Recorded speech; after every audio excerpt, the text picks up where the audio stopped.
So today we've got a really interesting collection of research focused less on, these big, complex external systems Right. and more on the ultimate system we all manage Okay. ourselves. Our sources are this fascinating stack of notes about achieving um, calmness and a sense of internal control. And not through these huge dramatic life changes, which is what we always think we need. Exactly. No big, noisy solutions. This material argues, and I think really convincingly, that sustained control is built by just consistently winning these very small battles every day. Absolutely. So our mission for this deep dive is to distill that core idea that improvement doesn't have to be loud into 10 specific actionable habits.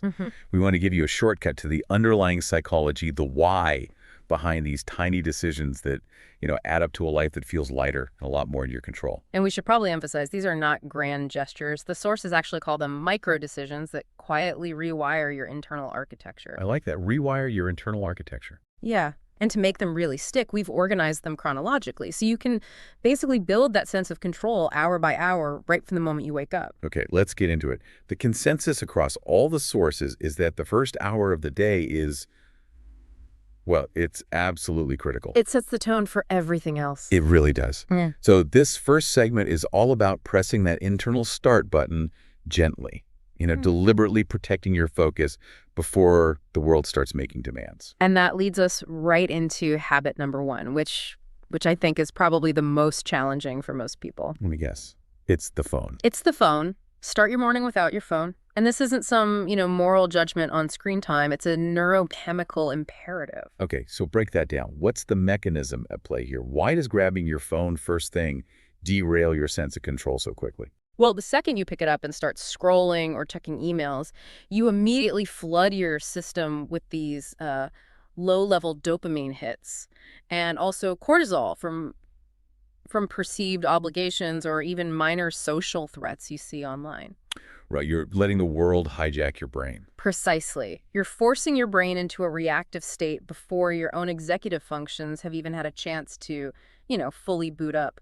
The whole goal of those first few minutes is to establish self-direction, not reaction. So if we can just protect those first, say, 10 minutes, we're essentially training our brain that we decide what happens next, not a notification. Exactly. You're giving your mind space to actually process where you are, what the weather's like, what you need for the day, without this tidal wave of global information just crashing down on you. Okay, that makes perfect sense. So that's the mental foundation. Let's move to habit number 3, which is the foundational physical reset right after you've resisted the phone. Drink a glass of water before anything else. It sounds so simple, almost too simple to be a habit. It does, but think about the physiological reality of it. You've just gone 6, maybe 8 hours without any hydration at all. Your cellular functions, and especially your brain function, are compromised. The sources talk about this as a restorative step, and they contrast it with, the usual morning slam of caffeine. Yes, and that's the key. Caffeine is a stressor. Water is restorative. Rehydrating right away just smooths out that transition from sleep to waking. It literally presses the start button gently. It makes sure your physical engine isn't already running on fumes. Okay, so we've reset the mind and the body. Habit number 4 demands we engage with the actual environment, even for a moment. Step outside for 1 minute. My first thought is, what's the point if it's freezing cold or raining?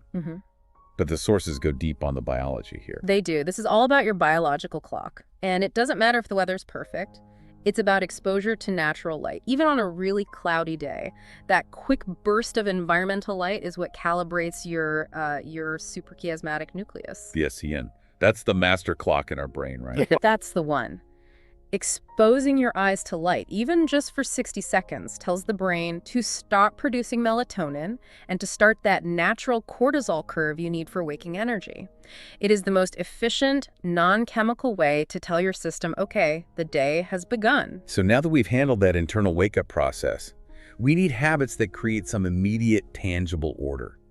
Something to pull us out of that foggy morning autopilot. Which brings us to habit number 2, which is so often dismissed as, trivial housekeeping. Making the bed. Making your bed. The psychological power here is all about the keystone habit. Okay, explain that.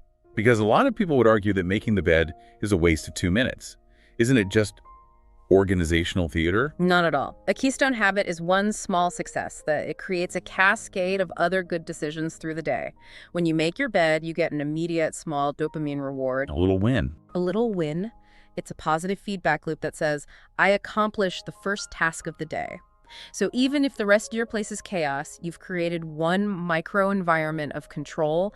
It signals to your subconscious, I'm the kind of person who starts clean. It's a guaranteed win before breakfast. That's actually a pretty powerful tool against feeling overwhelmed later. It's huge. And while we're on the topic of escaping autopilot, habit number 5 shifts the focus from physical order to deliberate mental focus. And that is, Do one thing slowly. this sounds a lot like a mindfulness exercise. How do the sources frame this specifically as a habit for control? It is mindfulness, but it's applied strategically to disarm a racing mind. We spend most of our day just reacting, multitasking. If you consciously choose to slow down one trivial task like pouring your coffee, brushing your teeth, and give it your full attention, You're interrupting your brain's default mode. you're interrupting the default mode network. Exactly. The DMN, that's the part of the brain responsible for mind wandering and, often for anxiety and rumination. So by forcing yourself to notice the texture of the toothbrush or the temperature of the water, You ground yourself in the present. This tiny act of deceleration trains your brain that you can choose your pace even when the rest of the day is trying to speed you up. It's an act of conscious resistance to the tyranny of haste. I love that, the tyranny of haste. Okay, so as the day picks up speed, the challenge shifts from starting correctly to, well, just sustaining a sense of peace and not getting overloaded. We need habits that shift us from just doing things to actually seeing our own progress. And that brings us to habit number 6, which I think is a brilliant piece of cognitive reframing. Keep a done list instead of a to-do list. We've all felt that dread of an endless to-do list. Why is a done list so much more effective psychologically? Because a to-do list is a list of future demands. It's inherently anxiety-producing because it's basically infinite. You cross one thing off and 2 more appear. Right, it never ends. But a done list is historical evidence of your own competence. The sources really highlight this. By writing down finished tasks, even tiny ones like sent that difficult email or walked the dog, you stop seeing demands and you start seeing progress. So how do you do this effectively? Should you just be listing the big projects or? No. List everything that took effort. The goal is positive confirmation bias. When you look down and see physical evidence of, say, 20 or 30 things you completed by 3 p.m., even tiny ones, it provides this measurable, objective shot of positive feedback. It validates your effort. That's a powerful shift from pressure to perspective. Now, moving to the physical environment again, habit number 7 is about creating little pockets of peace. Clean one small corner. And the sources are very clear on this, not the whole house. No, that's overwhelming. Just one small contained area, a messy drawer, the pile of mail on your desk, or even just clearing the kitchen sink. And what's the principle at work there? It's about visual clutter, and it's a direct link to cognitive load. When we see disorder, our brain actually expends a little bit of energy processing that clutter as potential tasks. So by organizing one small corner, You instantly reduce that cognitive friction in that specific zone. This feeling of control proves you have agency over your immediate surroundings, which is deeply, deeply calming. okay, and when you feel that midday slump or tension building up, habit number 8 gives us a physical release. Move your body for 5 minutes. Again, 5 minutes seems too short to be real exercise, but that's not the point, is it? We're talking about a neural reset. Exactly. This isn't exercise, it's an intervention.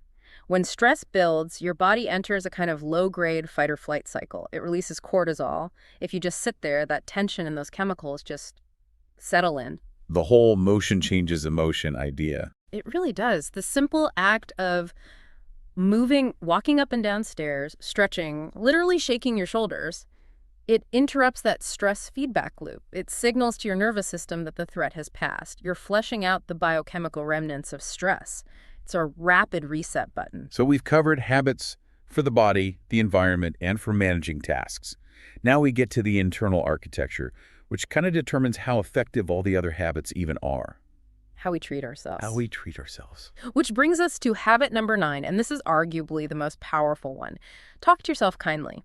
This directly tackles our brain's natural negativity bias. Our tendency to give more weight to bad experiences than good ones. Right. And the problem is, our own voice is often our harshest critic, and you hear that voice constantly. More than anyone else's. More than anyone else's input combined. So if that voice is constantly judgmental, you're poisoning your own environment from the inside out. Control, in this context, means actively managing that narrator. Can you give me a concrete example of that kind of reframing? Sure, so let's say you make a mistake.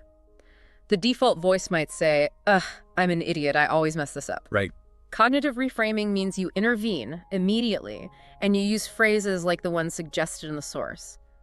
I'm trying, and this is just a data point for learning.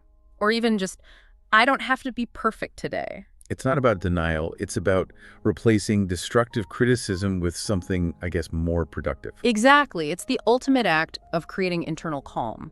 You're making sure your own internal monologue isn't your enemy. That feels like it would release a massive amount of pressure. Okay. So finally, as the day winds down, we arrive at habit number 10, an intentional ritual for closure. End your day with one question. Why is this so important? Because it's a strategic intervention that shifts the brain away from rumination right before you try to sleep.